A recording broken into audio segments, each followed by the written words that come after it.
చాలా వరకు కూడా మన సొసైటీలో ఆడపిల్ల పుట్టింది అని అంటే కొంతమంది సెలబ్రేట్ చేసుకుంటూ ఉన్నారు. ఇప్పుడు చాలా వరకు మారిందనే చెప్పాలి. ఒకప్పుడైతే పెళ్లిళ్ళు చేయాలి, అత్తగారింటికి పంపించాలి, బోల్డ్ ఖర్చు అని అనుకుంటూ ఉండేవాళ్ళు. ఇంకొంతమంది వచ్చి ఇంట్లో మహాలక్ష్మి పుట్టిందని చెప్పి సంబరాలు సెలబ్రేషన్స్ చేసుకుంటూ ఉండేవాళ్ళు. ఇంకొంతమంది వారసుడి కోసం అని చెప్పేసి వారసుడు కావాలనే బాధతో కూడా ఉంటూ ఉండేవాళ్ళు. ఇలా డిఫరెంట్ గా థాట్ ప్రాసెస్ అనేవి ఉంటుండే.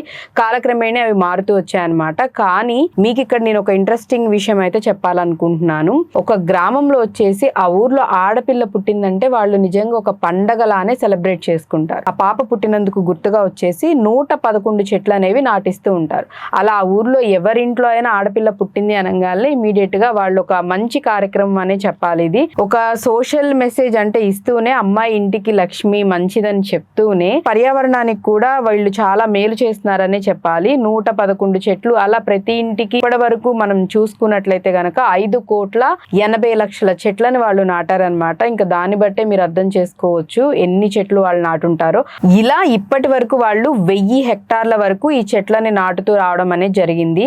ఇంతకీ ఏంటి ఆ గ్రామం అనుకుంటున్నారు? అదే పీప్లాన్ ట్రీ. ఇది రాజస్థాన్ లో ఉందన్నమాట. ఈ రాజస్థాన్ లోనే వాళ్ళు ఒక ఆనవాయితీ కింద పెట్టుకుంటూ వచ్చారు. ఇప్పటి వరకు కూడా ఇలా చెట్లని నాటుతూ వచ్చారు. అదే కాకుండా ఆ ఊర్లో ఆడపిల్ల పుట్టిన వెంటనే కూడా గ్రామస్తులు అంతా కలిసి ఆ ఊర్లో వాళ్ళంతా కలిసి సమ్ అమౌంట్ ఒక 20,000నో 21,000నో వాళ్ళు మొత్తం కలెక్ట్ చేసుకొని ఆ అమౌంట్ తీసుకొచ్చి ఆ ఆడపిల్ల పేరెంట్స్ ఉంటారు కదా వాళ్ళకి ఇచ్చి మళ్ళీ వాళ్ళ తండ్రి దగ్గర నుంచి ఒక 10,000 తీసుకొని ఆ 10,000 ఆ పిల్ల పేరుతో వాళ్ళు బ్యాంక్ లో ఫిక్స్డ్ డిపాజిట్ చేయిస్తున్నారు అనమాట.